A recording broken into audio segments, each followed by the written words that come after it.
Hello friends, welcome to number one study. इस video में हम देखेंगे क्लास 10 इंग्लिश की फर्स्ट फ्लाइट बुक की पोएम द स्टॉप स्नो, जो आपके chapter number 1 a letter to God में गिवन है। इसकी समरी और कुछ पोएटिक डिवाइसेस के बारे में। सबसे पहले तो इसकी शॉर्ट समरी देखते हैं। इसके पोएट है रॉबर्ट फ्रोस्ट। तो इसमें क्या बोला है ना कि रॉबर्ट फ्रोस्ट जो पोएट है वो एक दिन जा रहे होते हैं, हिमलॉक ट्री के नीचे आके रुकते हैं और हिमलॉक ट्री पर बैठा रहता है क्रो, और उस ट्री पर स्नो भी पड़ा हुआ रहता है। और ये क्रो क्या करता है, उस ट्री की एक ब्रांच को शुक मतलब हिलाता है। यहाँ पे जो हिमलॉक ट्री है ना, ये पॉइजनस होता है, ठीक है। और ये क्रो क्या करता है, शुक करना मतलब हिलाना, एक ब्रांच को हिलाता है, जिससे क्या होता है, हिमलॉक ट्री पर पड़ा जो स्नो होता है वो पोएट के बॉडी पर आके गिरता है। और उस टाइम पोएट है ना थोड़े से सैड होते हैं, और उन्होंने अपना आधा दिन तो ख़राब कर ही चुके थे वो, और आगे का भी वो ख़राब करने वाले होते हैं। लेकिन ये जो इंसिडेंट होता है उनके साथ, इससे क्या होता है देखो।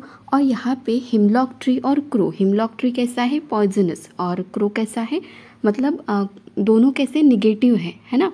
लेकिन फिर भी देखो, दोनों की वजह से पोएट के साथ क्या होता है, उनका जो मूड है वो एकदम से चेंज हो जाता है, और बाकी का वो जो दिन था उनका जो ख़राब करने वाले थे, अब वो उसे सेव करने वाले हैं, है ना। तो ये चेंजेस होते हैं पोएट के साथ। ये तो थी इसकी समरी। अब देखते हैं राइमिंग स्कीम के बारे में। राइम स्कीम की अगर बात करें तो यहाँ पे हमें क्या देखना है कि हर एक लाइन का जो लास्ट वर्ड है उसे चेक करना है। जैसे कि यहाँ पे है crow, than me, snow and tree. तो हमें साउंड चेक करना है। जैसे कि क्रो अगर हम बोलते हैं तो क्रो के एंड में क्या आता है, ओ आता है ना, क्रो ओ आता है। और फिर अगर मी को हम प्रोनाउंस करते हैं तो क्या होता है, मी का ई आता है। फिर नेक्स्ट पे आते हैं स्नो, स्नो में भी क्या आता है, स्नो ओ आ रहा है, बराबर है। तो अगर हम फर्स्ट को रीड करते क्रो तो इसे हमें नाम देना है ए, ठीक है। और फिर जैसे हम सेकंड पे आते तो मी का साउंड क्रो के जैसा नहीं है, सो यहाँ पे लिखेंगे हम बी। फिर थर्ड पे आते स्नो, स्नो का भी क्या आ रहा है साउंड, एंड में ओ आ रहा है, तो ये किसके जैसा है, क्रो के जैसा, सो यहाँ पे लिखेंगे हम ए। फिर फोर्थ पे आते यहाँ पर है ट्री, ट्री कैसा है साउंड, मी के जैसा, मी में भी ई आता है और ट्री में भी ई आ रहा है, सो यहाँ पे लिखेंगे बी। अब नेक्स्ट स्टैंजा पे आते हैं हार्ट। अब देखो हार्ट के जैसा तो फर्स्ट स्टैंजा में कोई भी वर्ड नहीं था, सो यहाँ पे हमें नया अल्फ़ाबेट लिखना है सी। नेक्स्ट पे आते हैं मूड, मूड के जैसा भी अब तक नहीं हुआ, सो यहाँ पे लिखेंगे डी। नेक्स्ट पे आते हैं पार्ट, पार्ट कैसा है, हार्ट, हार्ट में भी एंड में क्या आ रहा है, ट आ रहा है, और पार्ट में भी ट आता है, सो यहाँ पे लिखेंगे सी, क्योंकि हमने हार्ट को क्या नाम दिया है, सी। फिर आते हैं रूड पे। अब यहाँ पे रूड और मूड दोनों में क्या आ रहा है, एंड में ड, सो मूड का क्या है डी, सो रूड को भी देंगे यहाँ पर डी। तो देखो राइमिंग स्कीम क्या बन गई फिर इसकी, इसे रीड करना है ए बी सी डी। तो यही होती है इसकी राइमिंग स्कीम। लिखोगे ऐसे ए बी और फिर सी डी, ये हो गई इसकी राइमिंग स्कीम। अब बात करते हैं कुछ पोएटिक डिवाइसेस के बारे में, जिन्हें हम फिगर ऑफ स्पीच भी बोल सकते हैं। तो फर्स्ट है एलिटरेशन, ठीक है।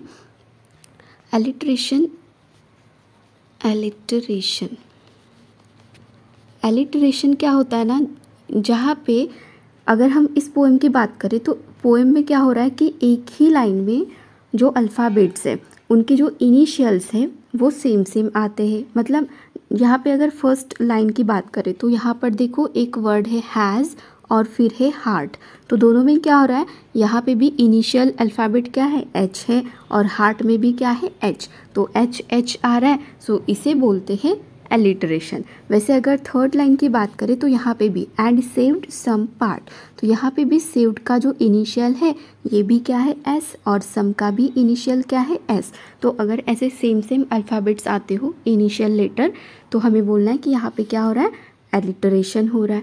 अब नेक्स्ट पोएटिक डिवाइस की बात करते हैं तो वो है इंजैममेंट।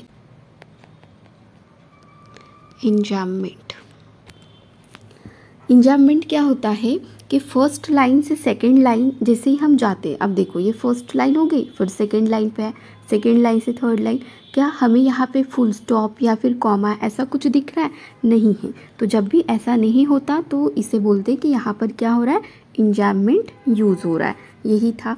एलिट्रेशन देखा, इंजाइममेंट देखा। अब देखते हैं एजोनेंस। एजोनेंस और एक होता है कंसोनेंस। अब देखो एजोनेंस क्या होता है कि जहाँ पे वॉवल आते हो, और कंसोनेंस क्या होता है जहाँ पे कॉन्सोनेंट बोलते हैं। अब देखो एजोनेंस क्या होता है। एजोनेंस की अगर हम बात करें तो यहाँ पे फर्स्ट जो स्टैंजा है, सेकेंड लाइन देखो, शुक डाउन ऑन मी। तो इसमें क्या हो रहा है, बहुत ज़्यादा ओ का साउंड आ रहा है ना। शुक में भी ओ आ रहा है, डाउन में भी ओ है, और ऑन में भी। तो और ये ओ क्या है, वॉवल है। और एजोनेंस हम कब बोलते हैं, जब वॉवल आते हैं। तो यहाँ पे कौन सा पोएटिक डिवाइस यूज़ हो रहा है, एजोनेंस, क्योंकि यहाँ पे हमें बहुत ज़्यादा ओ देखने के लिए मिल रहा है। तो बस यहाँ पे इतने ही थे पोएटिक डिवाइस। एक देखा हमने एलिट्रेशन, इंजाइममेंट, एजोनेंस, और राइमिंग स्कीम भी देख ली हमने इसकी, और समरी भी।